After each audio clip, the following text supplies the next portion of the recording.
La révolution verte, c'est un processus qui est lancé dans le monde au début des années 60, en gros, et qui va prendre racine avant tout en Asie, en Amérique latine avec le maïs, mais très peu en Afrique. Et ça correspond à un processus d'intensification de l'agriculture, c'est-à-dire qu'on va produire plus en investissant plus d'engrais chimiques, plus d'eau avec de l'irrigation.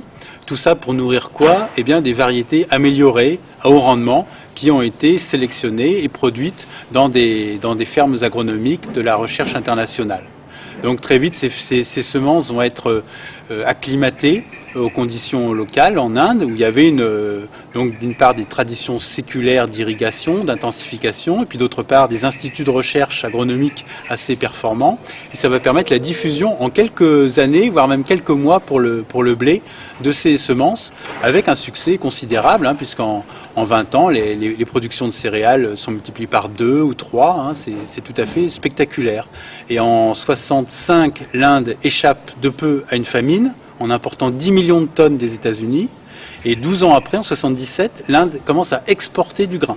Donc vous voyez, en 12 ans, il y a vraiment, pour le blé au moins, eu ce qu'on peut appeler une révolution verte.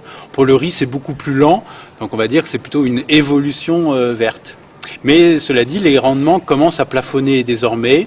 Il y a énormément de problèmes aujourd'hui de salinité des sols, de baisse des nappes souterraines.